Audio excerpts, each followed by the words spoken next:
Pre का exam जो था वो क्लियर हुआ। तो फिर मैंने उसके बाद मेंस की तैयारी करी, फिर इंटरव्यू कॉल भी आ गई थी, लेकिन हुआ नहीं फाइनली। फिर 2016 वाला यूपीपीएससी दिया, फिर यूपीएससी का थोड़ा सा भूत चढ़ा, तो यूपीएससी का एग्ज़ाम 14 में दिया, ऐसे ही दिया, नहीं 15 में दिया, फिर 16 में फ्री निकल गया, तो फिर लगा चलो हम कुछ कर सकते हैं।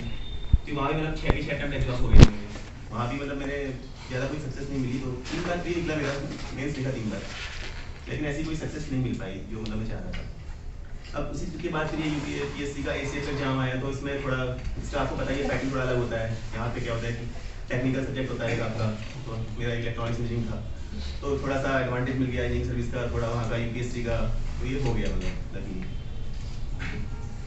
तो जो प्रिपरेशन है ना, प्रिपरेशन एक ग्रेजुअल प्रोसेस है, किसी को सक्सेस जल्दी मिल जाती है, किसी को लेट मिलती है, लेकिन एक दो बातें मैं रखना चाहूँगा अपनी।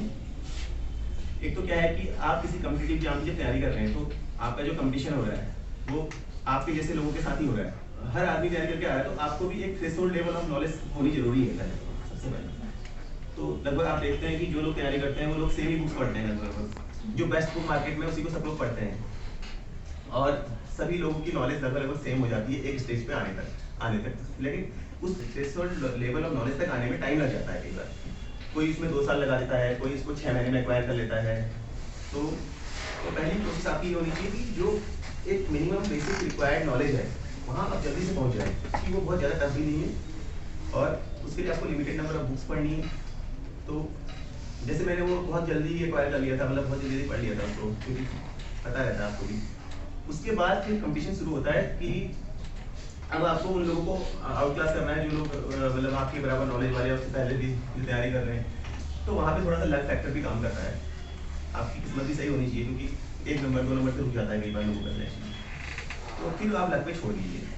लेकिन आपको एक थ्रेशोल्ड, अभी यहाँ पे जैसे आप लोग कोचिंग कर रहे हैं, यहाँ पे आपको पढ़ाते हैं, अब आप उसको अच्छे से पढ़िए, है ना। और जो हमारी जो मेन बुक्स हैं, जैसे अभी अलग अलग चीज़ की लोग तैयारी कर रहे होंगे, जैसे यूकेपीएससी है, यूकेपीएससी की तैयारी अगर आप कर रहे हैं तो उसके लिए आपको अच्छी स्टैंडर्ड बुक्स पढ़नी पड़ेगी।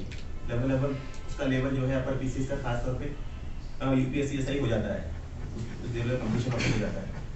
तो आप अपनी जो बुक्स हैं, मिनिमम नंबर ऑफ बुक्स रखिए, उन बुक्स पे ट्रस्ट कीजिए।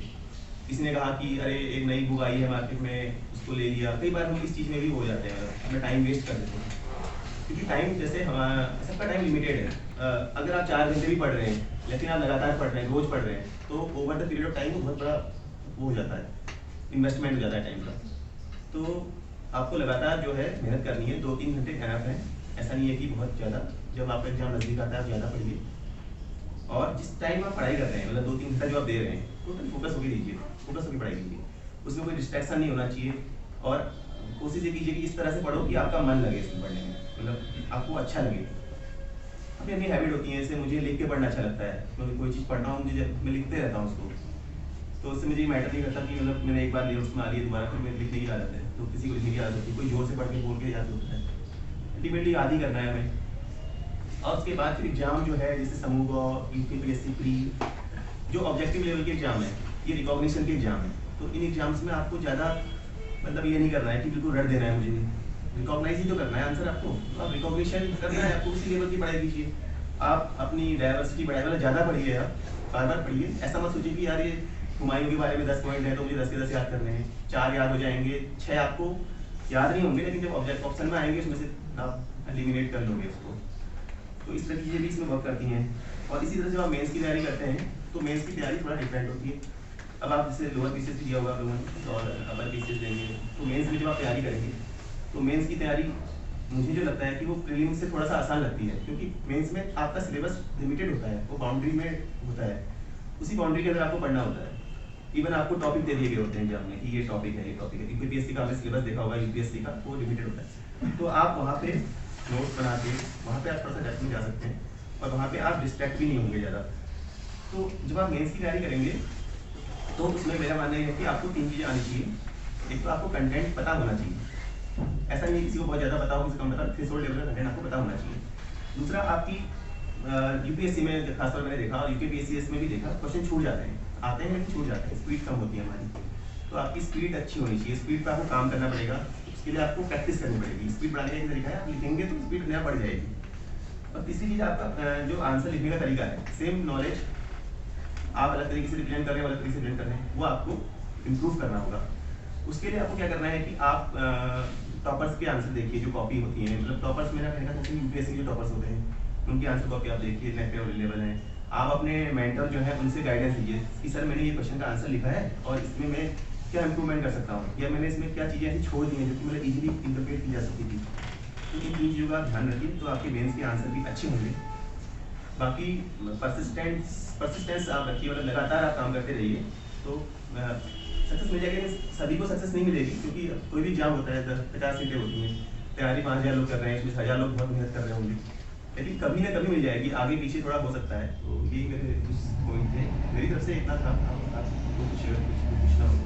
हाँ, आप लोगों को कुछ पूछना है आपके कोई मेंस के रिगार्डिंग या प्रीलिम्स के रिगार्डिंग? जैसे हमारा लोअर पीसीएस का होगा ना अभी, तो फिर किस तरह से हमारी अप्रोच है इसके बाद लोअर जो आप मेंस का इसमें जीएस का पेपर है, लास्ट टाइम सिलेबस के अकॉर्डिंग नहीं आया था पेपर का। जो लास्ट टाइम पेपर आया था सिलेबस के अकॉर्डिंग नहीं आया था, वो स्कीम थी। तो इस तरह के सरप्राइजेस के लिए तैयार रहो, लेकिन सिलेबस के अकॉर्डिंग भी तैयारी करो, लेकिन साथ में आप पैटर्न को भी देखो पेपर के। तो लास्ट टाइम जैसे स्कीम आ गई थी, तो इस बात के लिए तैयार रहो कि हो सकता है फिर से स्कीम आ जाए। और मार्क्स का मैंने देखा, मार्क्स उन लोगों को अच्छे मिले जिन्होंने अपने आंसर में केवल मतलब फैक्चुअल बातें ना लिख के कुछ क्वालिटेटिव पॉइंट्स भी लिखे। जैसे वो पूछता है कि स्मार्ट सिटी मिशन, या वो पूछता है आपसे कि कोई भी स्कीम के बारे में पूछता है, तो नाम लिख दीजिए कि स्मार्ट सिटी मिशन इतने सन में आया, इसमें ये होना है, ठीक हो गया, ये सब आपने लिख दिया। उसके बाद आप उसमें कुछ क्वालिटेटिव पॉइंट्स डालिए, कुछ अपने आंसर को ना मतलब उसकी क्वालिटी कैसे इंप्रूव करेंगे। आप उसमें कुछ ऐसे पॉइंट डालिए जो ये दिखाए कि आप एक संवेदनशील इंसान हो, मतलब सिविल सर्वेंट बनोगे। जैसे आप डाल सकते कि स्मार्ट सिटी मिशन जो है वल्नरेबल सेक्शन ऑफ सोसाइटी के लिए, जैसे दिव्यांग लोग हैं उसके, उन लोगों के लिए उनको एक्सेसिबल वो देगा।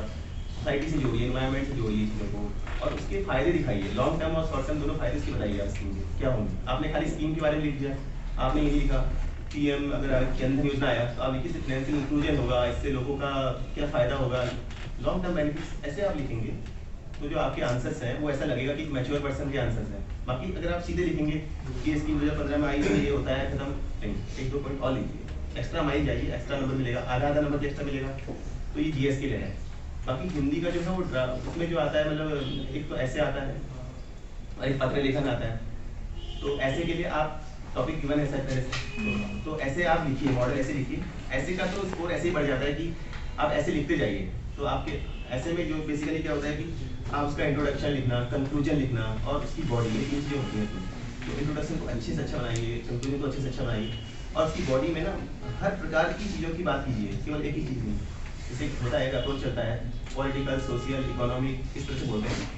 राजनीतिक बातें भी लिखिए, आर्थिक भी, सामाजिक, पर्यावरण से जुड़ा मुद्दा भी इसमें अगर आ रहा है लिख दीजिए, और उसको थोड़ा इतिहास में ले जाइए, थोड़ा भविष्य में ले जाइए, उसको थोड़ा वर्तमान में, इस तरह से ऐसे आप लिखिए।